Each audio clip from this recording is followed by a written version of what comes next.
845 AD, Hamburg. A Norse fleet has just finished what it came to do. The city is burning, not partially burning, completely.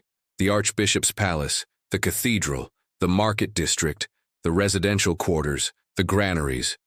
Hamburg, one of the most important trading cities in the Frankish kingdom, a city that had taken generations to build, reduced to ash in an afternoon. The Norse fleet is already gone, back to the river, back to the sea. The people of Hamburg are standing in what was their city, looking at what is left, which is almost nothing. This was not the first time Hamburg burned. It would not be the last.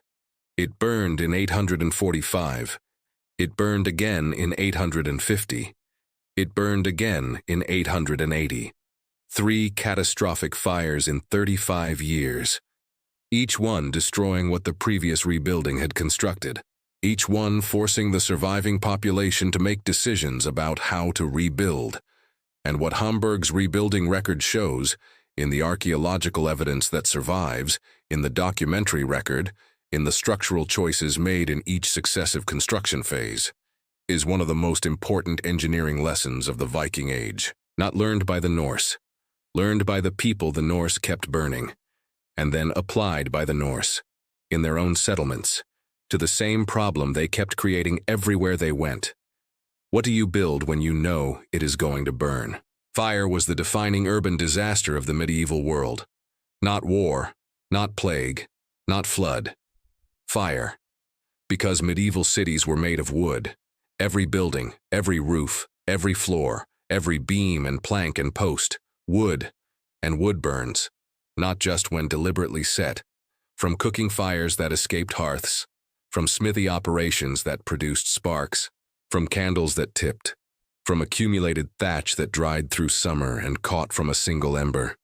Medieval urban fire was not a catastrophe, it was a regular event, scheduled almost by the seasons. Summer, when everything was dry, was fire season. Every medieval city that existed long enough burned. Multiple times. London burned repeatedly. Paris burned. York burned. Dublin burned. And every Norse settlement, the trading centers, the longhouse farms, the market towns, burned. Because they were made of the same material as everything else, wood. And the Norse response to this reality reveals something about how the Norse thought about infrastructure that goes far beyond their famous maritime achievements. Hedeby burned, the great trading center on the Jutland Peninsula, the most important Norse trading hub in Scandinavia, home to roughly 1,500 people, the node through which trade with the Frankish, Baltic, and English worlds flowed, burned, multiple times. The archaeological record of Hedeby contains evidence of at least 3 major fire destruction events between 800 and 1050 AD. 3 catastrophic fires, each destroying significant portions of the settlement, each followed by rebuilding. And here is what the record shows. Each successive construction phase shows specific engineering adaptations that were not present in the previous phase. After the first major fire event, the rebuilding introduced wider spacing between structures. Not because the Norse suddenly had more space, because narrower spacing had allowed fire to jump between buildings. Changes explained as responses to the fire destruction that preceded them. After the second fire, they introduced underground storage structures, sunken floor buildings with floors below ground level and low roof lines. Their entrances positioned to limit oxygen flow, designed to survive surface fires that destroyed above-ground structures. After the third fire, rebuilding introduced water management infrastructure, drainage channels positioned to maintain water access near the settlement center. Well, locations were selected for accessibility from multiple directions simultaneously. This is not random reconstruction. This is iterative engineering. Learning from failure. Encoding the lessons of each disaster into the physical structure of the rebuilt settlement. The same process that produced the Ulfberht sword. Observation, failure, adjustment, repeated improvement, applied to urban planning. Without a planning theory or modern documents. Just, that failed. Let's not do that again. And then building something different. The sunken floor building.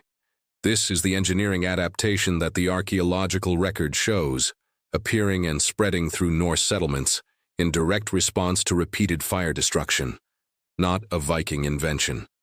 The sunken floor building, a structure whose floor is excavated below ground level, appears across multiple cultures in multiple periods. But the specific Norse version, and its function in settlement infrastructure, was calibrated to the fire problem in ways that reveal clear engineering intent. A building whose floor is 1 meter below ground level has walls that are partly buried in earth.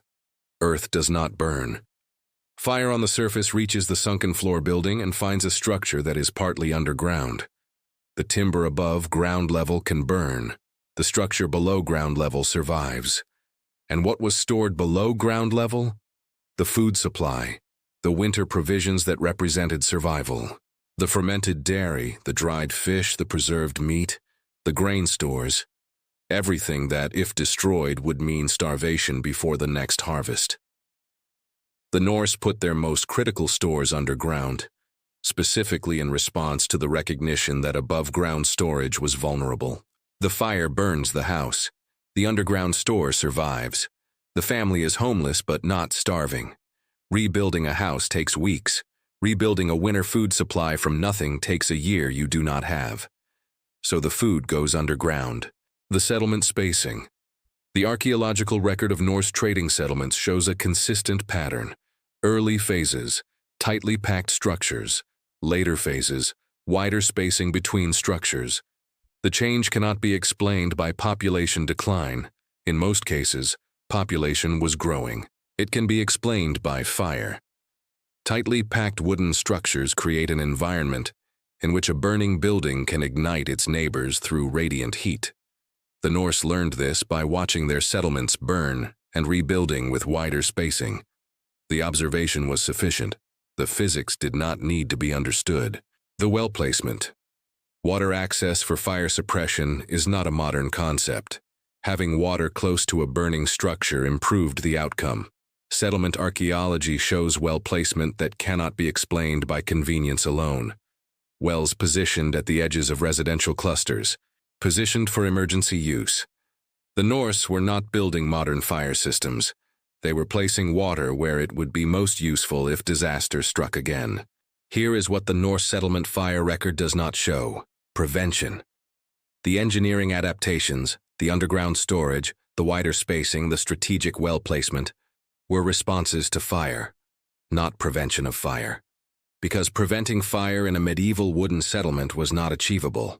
The Norse knew this. The same practical clarity that produced the engineering responses to fire also produced a cultural acceptance of fire as an inevitable event. Not desirable, not acceptable in any moral sense, but inevitable. The Norse legal codes addressed fire, specifically. The accidental fire, the cooking fire that escaped, the forge spark that caught, was treated differently from the deliberate fire. The deliberate fire was one of the most serious crimes in Norse law. The burning of a man's home, specifically the burning of an occupied dwelling, was a crime that could justify outlawry, the permanent removal from the legal community, because fire was so destructive, so capable of ending not just a family's shelter, but their entire economic basis, their winter food supply, their accumulated wealth.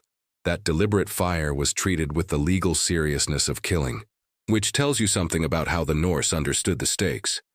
But the accidental fire, the fire that happened because medieval settlements were made of wood and wood burns, was treated differently, with the specific pragmatism of a culture that had decided which disasters were preventable and which were not. The accidental fire was not preventable, so the Norse built their settlements to survive it, not to avoid it, to survive it. Underground stores that would outlast the surface fire, spacing that would limit propagation, wells positioned for emergency access, and a cultural framework that treated rebuilding as a normal activity, not a catastrophe, a regular event, followed by a regular response. Build it again, better this time, with the lessons of the last fire incorporated. The Norse did not conquer fire. They designed around it. as they designed around every other environmental reality that could not be changed. The ocean could not be calmed. The winter could not be shortened. The fire could not be prevented. Work with it. Build for the reality you have, not the reality you want. Hedeby burned for the last time in 1049 or 1050 AD, not to Norse raiders this time. To Harald Hardrada of Norway, attacking the Danish king Svein Estridsson. The fire that ended Hedeby was set by Norse hands. In a Norse civil war, for Norse political reasons, the settlement was destroyed finally by the same culture that had built it. Hedeby was not rebuilt after 1050. The population moved to Schleswig, a few miles to the north. A new site, a new settlement, built with the accumulated knowledge of 250 years of Norse settlement engineering, including everything Hedeby had learned from burning, the wide spacing, the underground stores, the well placement, the specific construction techniques that the Hedeby fire record had refined. All of it carried to Schleswig, not in documents, in the knowledge of the builders who had grown up in Hedeby, who knew what worked and what did not. The knowledge was not lost when Hedeby burned. It was transported in the minds of the people who started again. Schleswig is still there, a German-Danish border city with a continuous history stretching from the Norse settlement through to the 21st century. 1,000 years of continuous habitation, on ground first developed by Norse builders who had learned what you had to do differently. The city is there, still there, where it was built by people who learned that the thing you build after disaster is the most important, because it incorporates everything the disaster taught you, and carries that knowledge forward into whatever comes next. The fire is always coming. The Norse knew this. They built accordingly, not to prevent it, to survive it, and to build again, always better, still standing, still serving the purpose it was built to serve, for 1,000 years, and counting.